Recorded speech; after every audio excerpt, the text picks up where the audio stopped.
তো hello guys, দেখো আমরা সবাই মিলে কীর্তনে গেছিলাম। সবাই মিলে বলতে আমি, আমার বর আর আমার ছেলে, ঠিক আছে।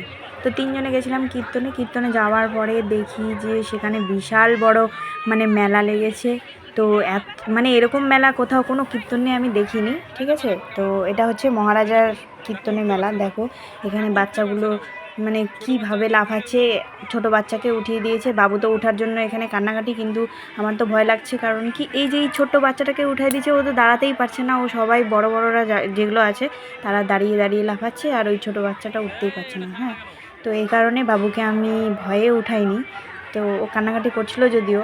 তো একে ধরার জন্য দেখো একটা ছেলে আছে, কিন্তু বাবুকে ধরার মতো কেউ ছিল না। আমরা তিনজনে গেছিলাম, আর আমাকে উঠতে দিবে না, আগেই বলে দিয়েছে এখানে বড়দের ওঠা হবে না, শুধু ছোট বাচ্চারাই নাকি উঠতে পারবে।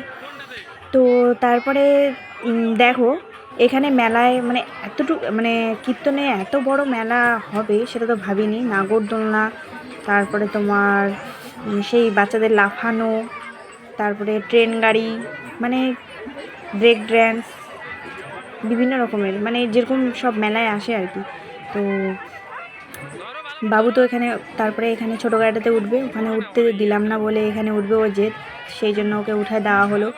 তো ফার্স্ট টাইম উঠাই দিলাম বন্ধুরা, কারণ আগে খুব ভয় পেতাম, একটু ছোট ছিল, এখন একটু বড় হয়েছে বলেই উঠানো সাহস পেয়েছি উঠানোর।